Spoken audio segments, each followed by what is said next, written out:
My name is Sam Page. I grew up in a single-parent household in a small town in southern Missouri. My mom was a public school teacher, and we didn't have much. From the time I was about 9 years old, I worked alongside my grandfather in the forest, clearing brush as he cut timber. I think he paid me about $1 a day. But the value of what he taught me was priceless. He and my mother too. They both taught me the value of hard work. Whether I was working in the back of the sawmill or cutting grass in yards across town, or after school studying. That work ethic got me to UMKC on a full scholarship, where I stayed for medical school and met my beautiful wife, Jenny. We have 3 handsome boys that I'm very proud of. We also have 3 backyard chickens that I've appreciated a lot over the past few months, and we have a rescue dog named Midnight. I went to medical school to help people, and it's the same reason I went into public service. I started out as a city councilman in Creve Coeur, then I became a state representative, and then a county councilman, where I helped uncover corruption of the prior administration. And now I'm proud to serve as your county executive. Having both a medical degree and experience in municipal, county, and state government has been really helpful over the past 6 months. This pandemic has taken most of my attention over the past few months, and I bet it has taken your attention too. But my first priority is to keep you safe.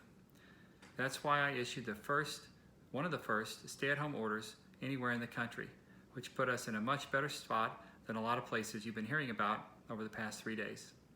And that's because I base every decision on the data and the opinions of experts. So while we're slowly reopening, I'm always watching the data. And I'll go into more about that later. Now, however, I want to speak directly about the concerns of Lemay residents. Steve Stinger left a lot of us in the lurch, and that is particularly true in Lemay. Projects were left unfinished, and the South County Specialist for the Port Authority ceased to be an active participant in your community. This is unacceptable. We must reinvest in the Lemay community, starting with finishing the streetscaping along Lemay Ferry and continuing by seeking and securing federal funds for development and reinstating the South County Specialist in the Port Authority. The person in that role needs to be community-based and ready and willing to work hard to make progress. There is room for development of some community-based retail, as well as the need to look at what buildings need to be demolished to make way for the future. We needed dedicated eyes on this to make sure that we continue moving the ball forward. The Port Authority is currently funding a home repair program, and revitalization is the key. The community needs sidewalks and investment in infrastructure. Being in Lemay, you're part of the largest unincorporated area in the county. You receive police, road, and other municipal services from St. Louis County, and I care a lot about our relationship with you and the quality of services the county gives you. We have to improve customer service and get resources to where they are needed. Improving infrastructure and preventing flood damage is at the top of our list. We need to work with MSD to prevent flooding and backups. The flood of '93 hurt Lemay and set the community back. We're still working to get back from that, and continued flooding does not help. Our practices need to prevent floods and to prevent backups. We must put pressure on MSD to take the concerns of Lemay seriously. Former County Executive Steve Stinger tried to shut down all funding to Lemay. New development was happening in Lemay, and housing projects were moving forward. Corruption caused so much to stop. Under my administration, we root out corruption and we thrive on transparency. Lemay residents and all county residents deserve nothing less. A few weeks back, I got an email from someone who's lived in the county for 60 years. He said he had never seen the county try so hard to keep us all informed. I'm glad he felt that way, because when I took office 15 months ago, I committed to you that this would be an open, honest, and accountable administration, and it is. I do press briefings on Monday, Wednesday, and Fridays at 8:30 a.m. that you can watch on Facebook or on our local TV stations.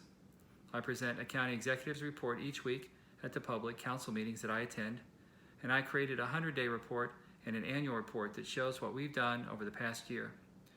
We put an weekly email out summarizing everything that's happened at the county, And before we even had a case of COVID in the county, we created a special website where you can find all COVID-related information.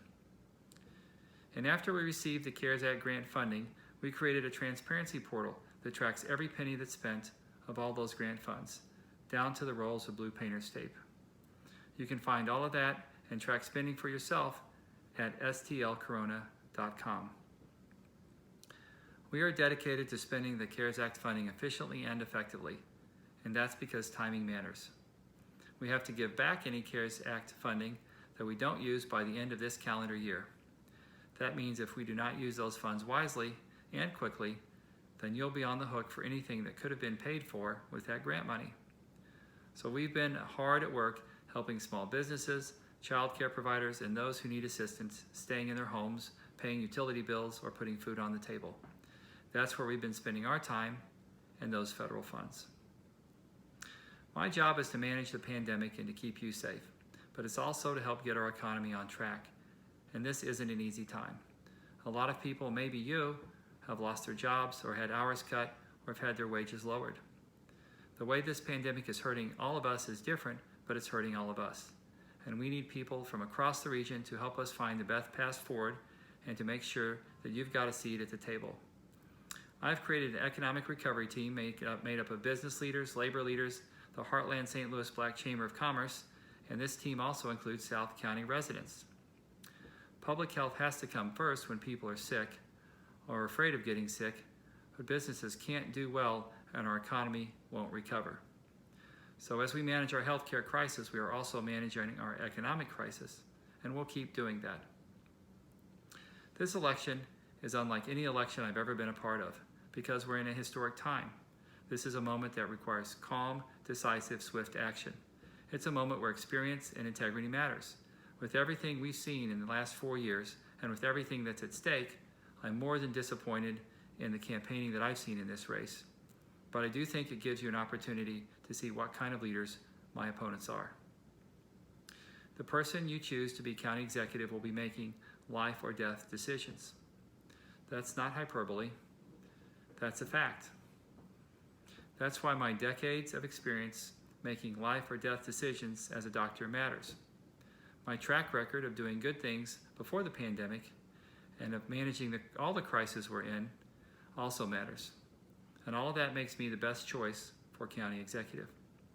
I know what this job takes, and I would be honored to have your vote in the August 4th, 2020 Democratic primary election. I've been in office for 15 months. I'm asking you to give me 24 months more. Thank you.